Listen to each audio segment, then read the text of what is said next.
সাথে আপনাদের জন্য একটা পাগলাগারদও বানিয়ে রাখুন। সকাল থেকে রাত অবধি আপনারা খালি গুনবেন কজন এলো, কজন হিন্দু ঢুকলো, কজন মুসলমান ঢুকলো। আমরা যখন স্বাধীনতা লড়াই করেছিলাম তারা তখন ইংরেজদের দালালি করেছিল, সুতরাং ভারতবর্ষে এখন তারা দালালি করছে, এটা দিনের পর দিন চালাচ্ছে ফ্যাসিস্ট সরকার। যেখানে যেখানে ডাবল ইঞ্জিন সরকার আছে সেখানে সেখানে তারা আমাদের ওপর অত্যাচার। শুধু বাংলা ভাষা, আমরা খালি বাঙালি, আমরা বাংলা ভাষা, আর কোনো কিছু নেই। বাঙালি জাতি যে মার খাচ্ছে সে বাঙালি, হিন্দু, বাঙালি, মুসলিম, তাদের লাইন কেটে দেওয়া হচ্ছে, ইলেকট্রিক লাইন কেটে দেওয়া হচ্ছে, ওই পর্যন্ত শুনছে যে আমরা কিন্তু ছেড়ে দেব না। আবার যদি শুনি বাঙালিরা লাঞ্ছিত হচ্ছে, অপমানিত হচ্ছে, তাদেরকে মিথ্যা অপবাদ দেওয়া হচ্ছে, আমরা কিন্তু আবার রাস্তায় আসব। আমরা নিজেদের মতো লড়াইটা করব। স্যার এসআইআর নিয়ে কি বলবেন? এসআইআর নিয়ে পরিষ্কার কথা, ওটা একটা ইলেকশন কমিশনকে ইলেকশনের একটা টুল হিসেবে জালিয়াতি করার জন্য করছে। বম্বেতে ভোটার বাড়িয়ে দিয়ে বাংলার বিহারে ভোটার কমিয়ে 65 লাখ যদি ভোটার কমে, প্রায় 22টা কনস্টিটিউয়েন্সির ওপর কিন্তু প্রভাব পড়বে। তাতে কিন্তু বিজেপি নামক দলটা আবার ফিরে আসছে, কারণ বিজেপি কিন্তু রাজ্য গড়ে ভোট হওয়ার পরে, এটা খেয়াল করে দেখুন, খুব কয়েকটা রাজ্য ছাড়া বিজেপি কিন্তু ভোটে এসেছে, পাওয়ারে এসেছে কিন্তু ভোট হওয়ার পরে কেনা বেচা করে। ওরা কেনা বেচাতে, কারণ ওরা ছোটোবেলার থেকেই কেনা বেচা করা পার্টি, সেই পার্টি আজকে কেনা বেচা করবে না তো কে করবে? ওরা করেছে। তো ঘটনাচক্রে হচ্ছে ওরা করুক, যা খুশি করার করুক, কিন্তু ঘটনাটা হচ্ছে আজকে বাংলায় ওই 65 লাখ থেকে 1 কোটি চেষ্টা করবে, কারণ জেনুইন ভোটারগুলো, এবং কোথায় করবে আপনাকে আমি স্পষ্ট বলে দিচ্ছি, মালদা, মুর্শিদাবাদ, দিনাজপুর এবং 110টা কনস্টিটিউয়েন্সি যেখানে একটু মাইনরিটির ভোটের ব্যাপারটা থাকছে, সেই জায়গাগুলো করবে। কারণ আজকে বিহারে এত সুন্দর এসআইআর করছে, ওখানে লুসি, টমি, ভাম, বেজি, সব ট্র্যাক্টর এসবের নাম এসছে। তো এই সবগুলো এসছে বিজেপি। তো এসআইআর গল্পটার মধ্যে পরিষ্কার বলে দিচ্ছি, এসআইআর এমন একটা জিনিস যে এসআইআর করতে গিয়ে আমি মনে করি এটা বাংলাকে অপমান করা, বাঙালিকে অপমান করা, এবং বাঙালিকে বাংলাদেশি বলা, বাঙালিকে রোহিঙ্গা বলা, সেই জায়গায় এই করতে এসআইআর নাম যারা বলছে না, পেটে ঘুষি মারলেও পুরো নামটা আসবে না, সিস্টেমিক ইন্টেন্সিভ রিভিউটা আসবে না। আর ক্যাঁ ক্যাঁ করে একজন বলে না মাঝে মাঝে মাঠটার খায়, আবার বলেও কিছু। তো ঘটনা হচ্ছে উনি বলতে থাকুন অনবরত। এখন একটা কথা আমি বলি, আমরা আমাদের আন্দোলন করব। যারা এই এসআইআর নিয়ে করছে না, তারা ডিটেনশন ক্যাম্প, এনআরসি, আবার এনআরসির মতনই কিন্তু এসআইআর। আমি একটা কথা খুব স্পষ্ট বলে দিই, জাতীয় বাংলা পরিষদ স্পষ্ট বলছে, ডিটেনশন ক্যাম্প আপনারা মনের সুখে করুন। অনেক বনানী বিজন আছে, সেখানে আপনারা বসে ডিটেনশন ক্যাম্প তৈরি করুন। সাথে আপনাদের জন্য একটা পাগলাগারদও বানিয়ে রাখুন। সকাল থেকে রাত অবধি আপনারা খালি গুনবেন কজন এলো, কজন হিন্দু ঢুকলো, কজন মুসলমান ঢুকলো। পরে দেখবেন মুসলমান কম, হিন্দু অনেক বেশি। পাগলামিগুলো বন্ধ করে রোড ম্যাপ কীভাবে তৈরি করতে হয়, কারণ আমি জানি সে খাকড়া খেয়ে, ভুজিয়া খেয়ে এই মাথা থেকেই বেরোবে, কার কাছ থেকে কত পয়সা লুটবো, এই হচ্ছে বিষয়। তো গল্প হচ্ছে অবাঙালির দল, বাঙালির কথা কখনো তারা ভাবেনি। আর কতগুলো বাঙালি এখানকার স্থাবক, কতগুলো চাকর এগুলো কাজ করছে।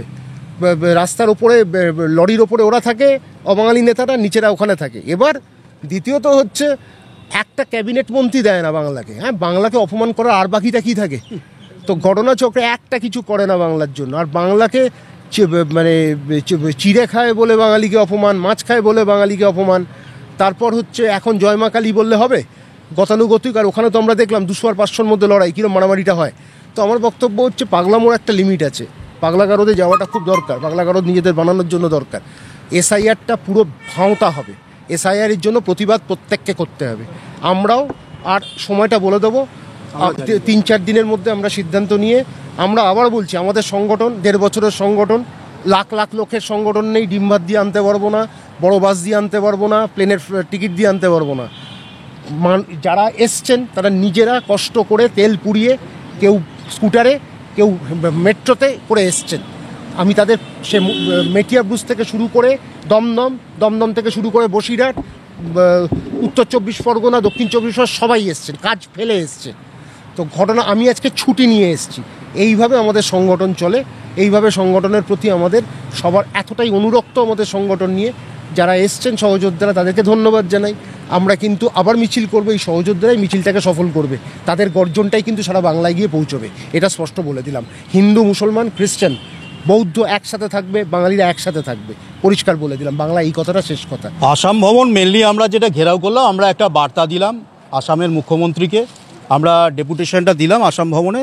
তাদেরকে আমরা 4 জন গেলাম, আমাদের সভাপতি অরিন্দম বিশ্বাস, আমি, আমাদের কোষাধ্যক্ষ এবং আমাদের সহযোদ্ধা অপর্ণাদি। আমরা গেলাম, গিয়ে আমরা ডেপুটেশনটা জমা করলাম। ডেপুটেশনে এইটুকুই লিখলাম যে বাঙালির ওপর যে অত্যাচার নিপীড়ন হচ্ছে এবং বাংলা ভাষার প্রতি যে সন্ত্রাস হচ্ছে সেটা অবিলম্বে বন্ধ করতে হবে।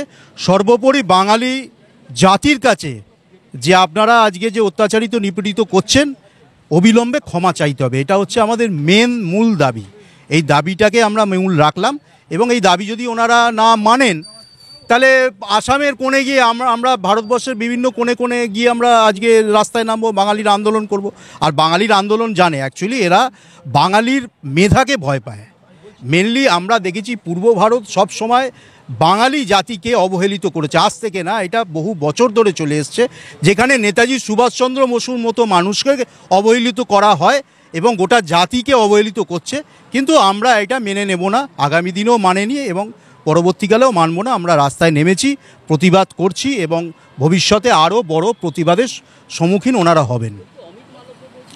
অমিত মালবিয়া যেটা বলেছে, আমি কালকে চ্যানেলে বলেছি, অমিত মালবিয়া বলেছে বাংলা ভাষা বলে কোনো বাংলা ভাষা বলে কিছু নেই, বাংলাদেশিটাই নাকি বাংলা ভাষা। তো ওনার এইটুকু মানে যদি বুদ্ধি থাকতো, অ্যাকচুয়ালি এদের তো মাথায় কোনো বুদ্ধি নেই, আর বুদ্ধি যাদের আছে তাদেরকে এরা ভয় পায়। সেই জন্যে বাঙালির যে অত্যাচার এবং বাংলা ভাষার প্রতি যে অবমাননা করছে সেটা একটু জেনে রাখা দরকার যে বাংলা ভাষায় সারা বিশ্বে 25 থেকে 30 কোটি মানুষ কথা বলে এবং ইউনেস্কো স্বীকৃতি দিয়েছে সারা বিশ্বের মধ্যে এই ভাষাকে 7তম ভাষা হিসেবে স্বীকৃতি দিয়েছে। সুতরাং এনাদের কোনো জাতি, ধর্ম, জ্ঞান, এরা তো বিভাজনের রাজনীতি করে। মানুষে বিভাজন, জাতিতে বিভাজন, ভাষায় বিভাজন, সব কিছুতে বিভাজিত। সুতরাং এত বিভাজনের সম্মুখীন, আর এটার সংগঠনের 1926 সালে রাষ্ট্রীয় স্বয়ংসেবক সংঘ প্রতিষ্ঠিত হয় এবং তাদের মোটো ছিল এটা, ইংরেজদের দালালি করেছিল তারা। আমরা যখন স্বাধীনতা লড়াই করেছিলাম তারা তখন ইংরেজদের দালালি করেছিল। সুতরাং ভারতবর্ষে এখন তারা দালালি করছে, এটা দিনের পর দিন চালাচ্ছে ফ্যাসিস্ট সরকার। যেখানে ডাবল ইঞ্জিন সরকার আছে সেখানে তারা। আপনি ছেড়ে দিন, আমাদের এখানে 50 নম্বর ওয়ার্ড কলকাতা কর্পোরেশনে মীনা দেবী পুরোহিত বলে দিচ্ছে যে মাছ খাওয়া যাবে না। তাহলে ওনারা ঠিক করে দেবেন বাঙালি কী খাবে না খাবে। বাঙালি এত খারাপ অবস্থা আসেনি যে ওনাদের কথায় বাঙালিকে চলতে হবে। বাঙালি একদিন সারা বিশ্বকে পথ দেখিয়েছে এবং ভারতবর্ষকেও পথ দেখিয়েছে। সুতরাং বাঙালি আগেই থাকবে, বাঙালি জাতি সর্বদা সবার উপরে থাকবে। জাতিটা বাদ দিয়ে দিচ্ছেন, শুধু বাংলা ভাষা করেই উনি অস্থির আছেন। উনি একটা হুঁশিয়ারি কেন দিচ্ছেন না উড়িষ্যা সরকারকে, আসাম সরকারকে, মহারাষ্ট্র সরকারকে যে বাঙালিদের নির্যাতন তোমরা করছো, কেন করছো এবং করা চলবে না? সরাসরি এটা হুঁশিয়ারি ওনার দেওয়া দরকার ছিল। উনি শুধু বাংলা ভাষা নিয়েই বলে যাচ্ছেন এবং সেন্টিমেন্টাল করে ভোটের অংশ হিসাবে উনি দেখছেন। আমরা দুর্ভাগ্য পশ্চিমবঙ্গ বাসী হয়ে এবং জাতীয় বাঙালি পরিষদ এই কারণেই আজকের এই আন্দোলনটা করতেছে, এই আসাম ভবনে অভিযান করছে যে কেন যেই উড়িষ্যা ভবন, আসাম ভবন, মহারাষ্ট্র ভবন, ওইখানে কেন আমাদের রাজ্য সরকার আন্দোলন করবে না, কেন প্রতিবাদ করবে না, কেন ডেপুটেশন দেবে না? শুধু বাংলা ভাষা, আমরা খালি বাঙালি, আমরা বাংলা ভাষা, আর কোনো কিছু নেই। বাঙালি জাতি যে মার খাচ্ছে সে বাঙালি, হিন্দু, বাঙালি, মুসলিম, তাদের লাইন কেটে দেওয়া হচ্ছে, ইলেকট্রিক লাইন কেটে দেওয়া হচ্ছে। কিন্তু ওইখানে সরাসরি দিল্লি ভবনে প্রতিবাদ করা হচ্ছে না, দিল্লির সরকারের কাছে প্রতিবাদ করা হচ্ছে না। কেন করা হচ্ছে না? এ তো খুবই দুর্ভাগ্যজনক।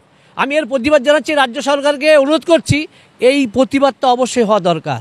আপনারা যে রাজ্যে আমাদের বাঙালিদের নিপীড়ন করা হচ্ছে সেটা উড়িষ্যা, আসাম এবং মহারাষ্ট্র, ওইখানে ওই রাজ্য সরকারকে সরাসরি বলুন যে আমাদের রাজ্যের বাঙালি, মুসলিম, হিন্দু, খ্রিস্টান যেই হোক তাদের উপরে নিপীড়ন করা চলবে না।